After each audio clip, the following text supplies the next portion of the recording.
출애굽기 23장 16절에서 너는 수장절을 지키라. 이는 내가 수고하여 이룬 것을 연말에 땅에서부터 거두어 저장함이니라 라고 했습니다. 수장, 거두어서 창고에다가 잠기게 한다, 보관한다, 이런 뜻이죠. 34장 22절에서도 똑같은 말씀이 나옵니다. 새말 곧 가을에는 수장절을 지키라 라고 말씀을 했습니다. 영국에서 자유로운 신앙생활을 바로 하고 싶은 자들이 이민단을 만들어서 70가정이 남자 78명, 여자 24명, 총 102명을 구성해서 한 가정마다 10파운드씩을 내가지고 메이플라워를 타고 1620년 9월 20일 영국을 출발했습니다. 오진 항해 3개월 만에 미국의 동부지역에 도착했는데 살아남은 자는 102명 중에서 고작 27명밖에 남지 않았습니다. 이들은 힘들게 확보한 땅에 농사를 지었는데 풍년이 들었어요. 그래서 하나님께 감사해서 예배를 드리는 것이 추수감사의 기본이라고 할 수가 있습니다. 1789년 미국의 초대 워싱턴 대통령은 사랑스러운 조상들의 신앙을 기려서 11월 26일을 추수감사절로 공포한 것이 은혜가 됐습니다. 은혜를 감사할 수 있다는 것은 사람마다 근본 도리인 것 같습니다. 이 감사가 있다는 것은 그만큼 마음의 여유가 있다는 것이고 기쁨이 있다는 것이고 행복이 있다는 것이죠. 마음도 넓어지는 것을 볼 수가 있습니다. 당시에는 목축이나 농업을 했기 때문에 한 해의 추수는 1년을 마무리하는 것과 똑같습니다. 지금 같으면 한 해 동안의 은혜를 감사하고 하나님께 예배하는 의미가 되는 것이죠. 추수감사는 꼭 추수만을 말하는 게 아니라 성경은 간단하고 단호하게 말씀하고 있습니다. 스가랴 4장 6절에 힘으로 되지 않고 능력으로 되지 않고 성령의 은혜로 된다라고 했습니다. 신명기 8장 17절 이하에 그러나 네가 마음에 이르기를 내 능력과 내 손의 힘으로 내가 이 재물을 얻었다 할까 염려하노라. 네 하나님 여호와를 기억하라. 그가 내게 재물을 얻을 능력을 주셨음이니라 라고 성경은 말씀하고 있습니다. 그래서 하나님 우리에게 재물 얻을 능력, 영어로하면 He gives you, 너에게 주겠다, 항상 준다. give스는 현재형이니까 늘 준다는 거죠. The ability, 능력을 주겠다. But to produce wealth, 부자가 되는, 재산을 얻을 수 있는, 생산할 수 있는 그런 능력을 하나님이 너에게 매일매일 주신다라는 의미가 되는 겁니다. 우리가 사도행전 17장 28절에도 잘 알지만 우리가 그를 힘입어서 살며 기동하며 존재한다 라고 했단 말이에요. 그를 힘입어서 우리가 움직이고 살고 지금까지 견뎌하는 거예요. 그래서 모든 것이 은혜와 은택이다 라고 하는 겁니다. 다윗은 오늘 본문에서 주의 은택으로 한 해를 관시우셨다라고 했습니다. 은택이라고 하는 것은 은혜와 덕택을 말하죠. 은택.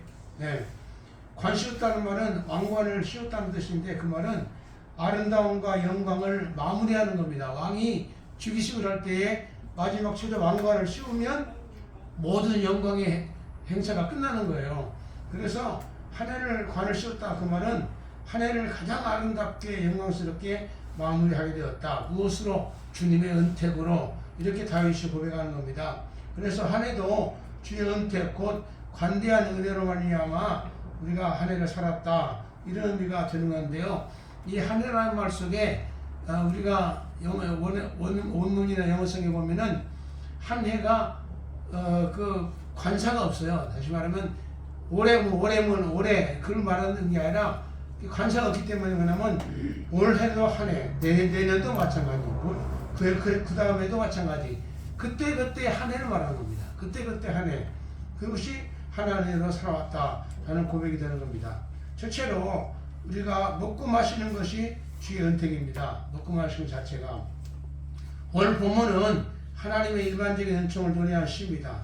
다윗은 한 해 동안도 자기 나라에 풍조가 은혜를 주셔서 경제적인 면에서 잘 살았음을 하나님께 감사하고 있는 겁니다. 그래서 이 65편은 농사짓고 물대고 뭐 이런 쫙 나와요. 일반적인 은총을 얘기하고 있는 겁니다. 하나님은 하나님께서 동행하시는 성도의 행로에 가는 길에 여기 보면 11절에 주의 길에는 그랬잖아요. 주의 길에는 그렇게 되어 있지만 그건 뭐냐면 주님의 흔적이라는 뜻이에요.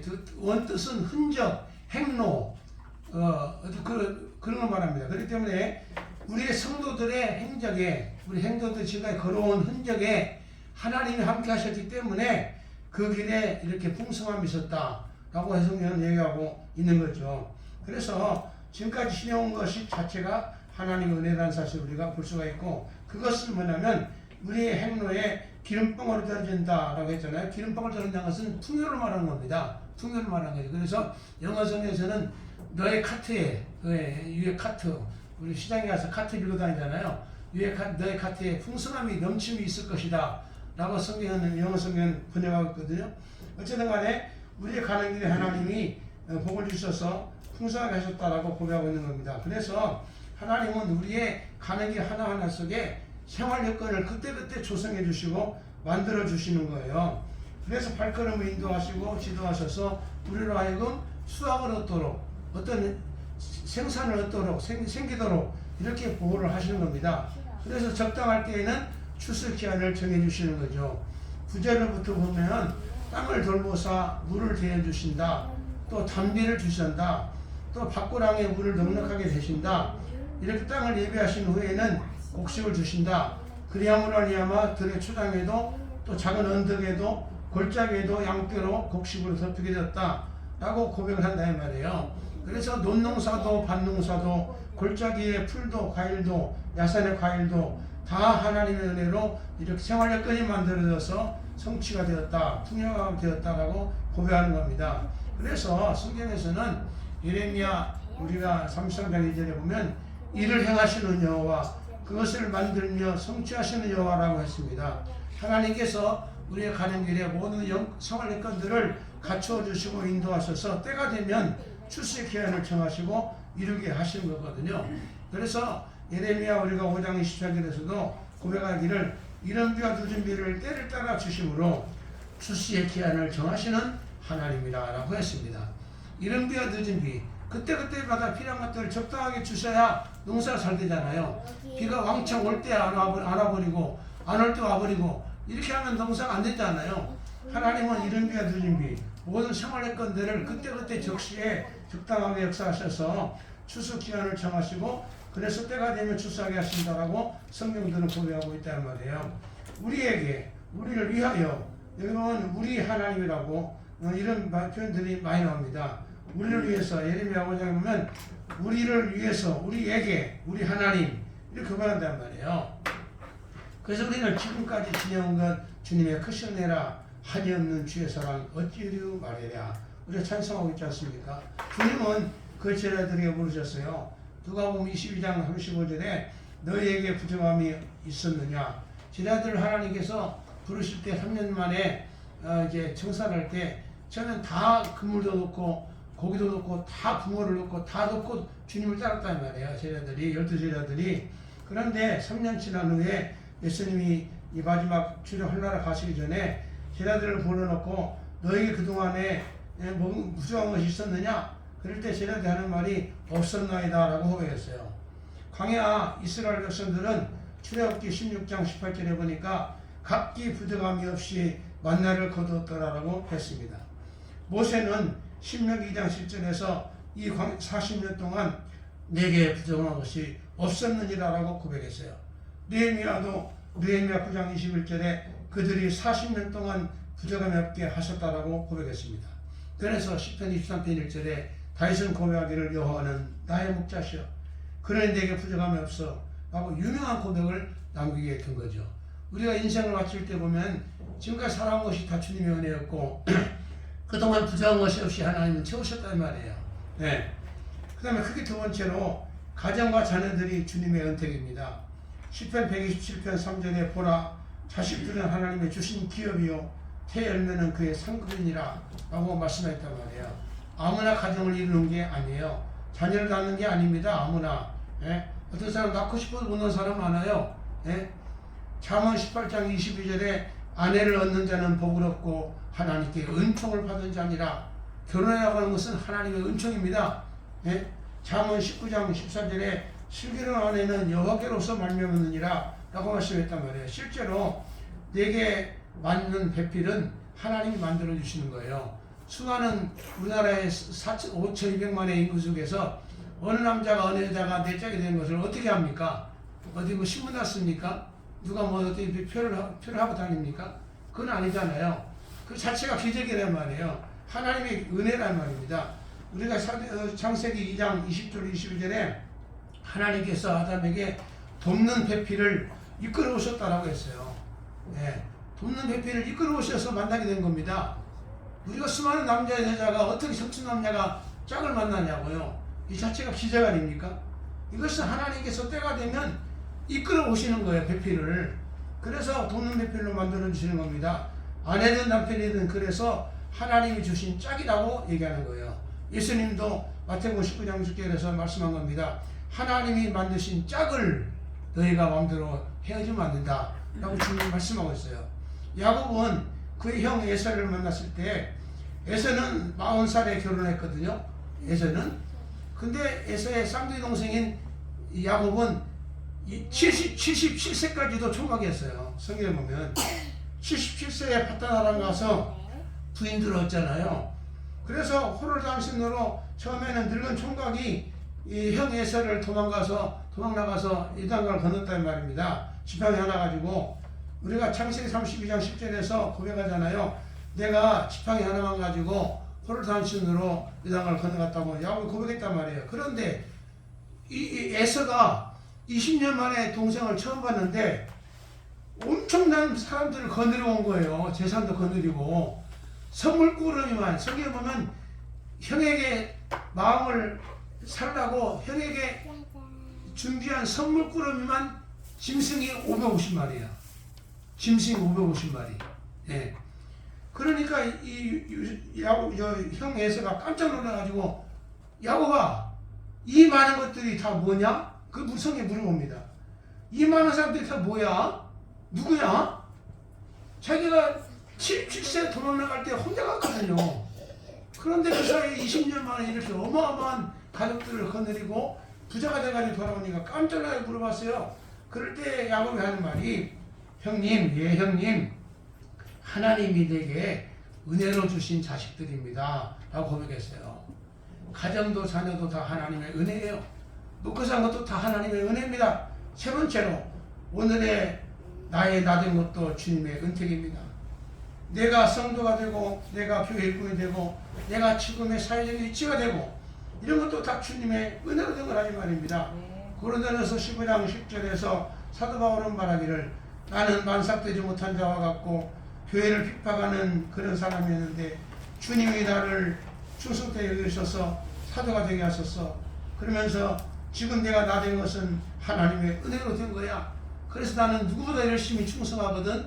그러나 충성하게 하신 것도 하나님의 은혜야 하고 사도 바울은 고백하겠단 말입니다. 예? 그래서 내가 지금까지 나 된 것은 하나님의 은혜고 내가 지금까지 열심히 살아갔던 것도 하나님의 은혜예요. 내게 건강 주시지 않았다면 내가 할 수 있습니까? 내게 지혜를 주셨으면 내가 할 수 있습니까?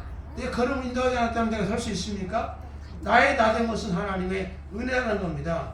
네, 그래서 이 사도 바울은 자기 자신은 정말 사도 중에 가장 작은 자고 성도 중에 가장 작은 자고 죄인 중에 괴수와 같은 사람이지만 주님의 은혜로 살았다고 겸손하게 하나님의 은혜를 고백하는 신앙의 자가 된 것을 볼 수가 있습니다. 주 떠나가시면 내 생명 헛됩니다. 주 없이 살 수 없네. 나 혼자 못 서리. 주님 없는 삶은 헛될 뿐이라. 성경의 모든 이렇게 유인들은 다 주님의 은혜가 아니고서 내가 헛될 뿐이라고 고백을 하고 있단 말이에요. 마지막 네 번째로 가장 중요한 구원의 은혜는 완전한 주님의 은택입니다. 가장 중요한 게 우리의 구원이잖아요. 이건 주님의 완전한 은택이에요. 죄인이 어떻게 하나님 앞에 의롭다함을 받고 죄의 종이 어떻게 하나님의 자녀가 되고 마귀를 따르던 자가 어떻게 하나님의 백성이 되냐 이 말이에요. 이건 있을 수 없는 일이에요. 성경은 계속해서 강조하기를 갈라디아 2장 16절에 보면 사람이 의롭게 되는 것은 율법의 행위로 말미암음이 아니요 오직 예수 그리스도를 믿음으로 말미암은 줄 아는 거로 우리도 예수를 믿나니 이는 우리가 율법의 행위로서가 아니고 그리스도를 믿음으로써 의롭다함을 받음이라 율법의 행위에서 의롭다함을 받은 것이 아니고, 그런 이런 말들이 계속 나와요. 한 절에 2장 16절 한 절에 율법의 행위가 안 된단 말이 3번, 율법 행위 노 3번이 나옵니다. 의롭다함을 받는다 3번이 나와요. 그래서 예수를 믿는다 3번이 나옵니다. 한 절에서 우리가 하나님 앞에 구원받는 것은 특별히 하나님의 완전한 은혜라는 말입니다. 네? 이 의롭다함을 한다는 것은 칭이라는 말은 법정된 용어예요. 최후의 재판관이신 하나님께서 너는 의롭다, 죄가 없다 라고 선언한다는 의미가 칭의입니다. 이것을 하나님의 은혜로 우리가 의롭다고 한다 이 말이에요. 이 칭의 선언이 있어야 하나님 앞에서 죄를 용서받고 하나님의 자녀가 되고 천국을 상속받게 되고 영생을 얻는 하나님의 성경의 약속이 다 이루어지게 되는 거예요. 네. 그럴 때에 지옥에서의 완전 해방이 선포되는 겁니다. 엄청난 은혜이기 때문에 에베소서 2장 4절 5절에 보면 우리는 본질상 진노의 행복을 받은 자녀였더니 그리 풍성하신 하나님이 우리 사랑하신 그 크신 사랑을 인하여 우리가 은혜로 구원을 얻었다라고 성경은 말하고 있단 말이에요. 네. 벌써 오늘 말씀이 좀 빨리 끝났는데요. 네. 풍성한 긍휼 그리고 큰 사랑, 이것이 하나님의 은혜요 주님의 은택인 것입니다. 네. 그래서 시편 116편 12절에 내게 주신 하나님의 모든 은혜를 내가 여호와께 무엇으로 보답할까? 네. 시편 기자는 스스로에게 자문하고 있습니다. 본문 13절에서는 뭐라고 하냐면은 그들이 다 즐거이 외치고 또 노래하나이다. 하나님의 은혜를 알기 때문에, 이 한 해를 은택의 주의 은택으로 살았기 때문에 그들은 큰 소리로 외쳐 부르면서 노래한다고 13절에서 얘기하고 있단 말이에요. 예. 크게 외치고 노래한다. 이것은 주님의 은택이라고 고백하는 감격스러운 고백의 내용이 되는 겁니다. 우리가 한 해를 주님의 은택이라고 고백한다면, 이런 진심으로 고백을 하는 자라면 그 한 해는 앞으로 계속되는 그 해의 한 해, 또 내년에 또 한 해, 그 해 또 다음의 한 해, 이 한 해 한 해가 주님의 은혜로 산다는 고백이기도 합니다. 주님은 주님의 은택으로 한 해를 아름다운 왕관처럼 꾸며져서 아름답고 풍요한 생애를 장식하게 하실 것입니다. 내게 주신 모든 은혜를 우리가 즐겨 외치고 남은 생에도 노래할지라는 깨어있는 사람들이 될 줄 믿습니다. 아멘. 하나님 우리 아버지, 주님의 사랑과 은혜를 감사합니다. 주님의 은택으로 한 해도 살아왔음을 고백합니다.